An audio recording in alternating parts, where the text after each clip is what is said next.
What's up, fight fans? It's your man 3K the Boss, aka Mr. Two Hands Up. You know what it is. And welcome to the motherfucking Two Hands Up show. Okay, so I'm waking up this morning to an article, from Dillian Whyte, and he basically explains what Anthony Joshua needs to do, what Anthony Joshua did wrong, and what he needs to do to beat Andy Ruiz. Mr. Whyte's being pretty friendly here. But anyway, let me explain. If he ever receives the opportunity, heavyweight contender Dillian Whyte believes that he's got the proper tools and strategy to overcome and defeat the current IBF, WBA, WBO, IBO champion Andy Ruiz. Last month, Ruiz shocked the sport with a 7-round stoppage of Anthony Joshua at Madison Square Garden in New York City. He dropped Joshua 4 times before the contest was waved off by the referee.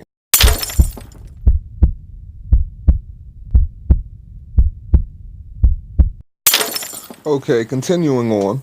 Whyte returns to the ring on July 20th when he faces undefeated Oscar Rivas at the O2 London, live on DAZN and Sky Sports box office.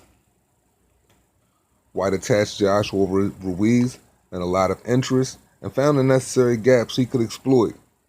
With Andy Ruiz, you got to get that double jab going. Good speed, good double. You know he's going to come forward, and you need to be patient. Take your time and walk him into the big punches. Whyte told Sky Sports, you can't just go out there and throw a big single against him because he's experienced. He's had over 30 fights. He'll see the big singles coming. You got to set him up. Back him up a bit. Use your range against him. Let him walk around you and clock him with a shot when he's not expecting it. He's only closed distance and quick against Joshua because Joshua tried to trade. Listen, you don't go into a fight and start trading with someone shorter than you with quick hands straight away like that. No, you got to try and get yourself going and be patient. You might not win the first 2 rounds. It's Joshua's thing. He always tried to win the first 2 or 3 rounds, and that's his downfall. Patience is the key. Started mixing it up with him on your own terms when you were ready. Don't let him force you to mix it up. And that's what Joshua did. Joshua started mixing it up with him too early. Okay, so I'm going to just dive straight into this thing. Basically, what Dillian Whyte is saying is something that I've already told you guys. Basically damn near word for word. This is what I told y'all in the Joseph Parker video as he explains,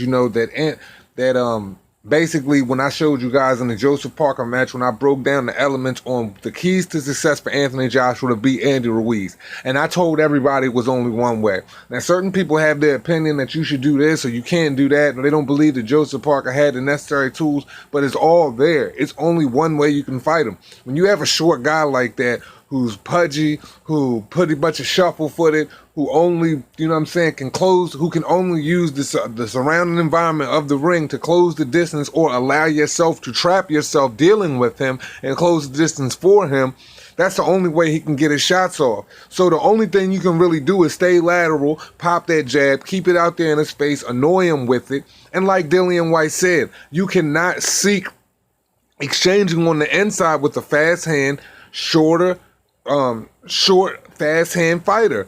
You have got to, exhaust him out and through the later rounds, look for the knockdown or just beat him at points because it's not going to look sexy. But through the course of the match, you're going to do the damage. I'm telling you, Dillian Whyte said that shit word for word verbatim. And this isn't even me saying it in on some yo, I told you, this is exactly how you have to do it. Anybody with a sensible boxing mind can tell you that there's only one way that you can beat a fighter with this type of style. And considering that styles make fights, when you are a tall, rangy fighter, that is the only way you can deal with the shorter fighter.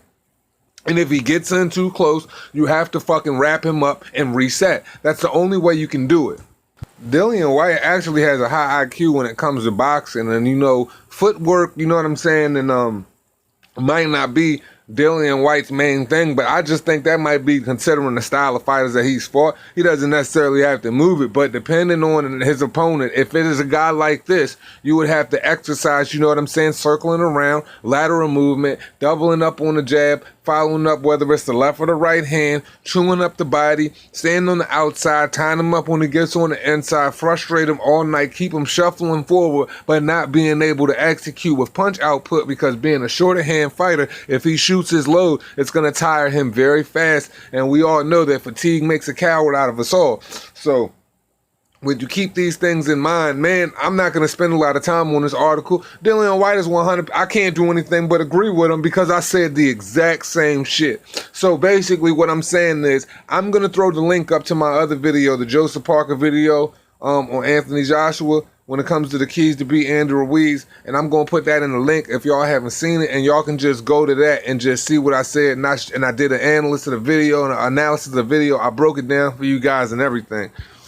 So yeah, man, that's some pretty self-explanatory shit. I mean, like I said, anybody with any boxing mind can tell you, like, they would be sensibly be able to tell you that is the way you would have to execute a victory against Andy Ruiz.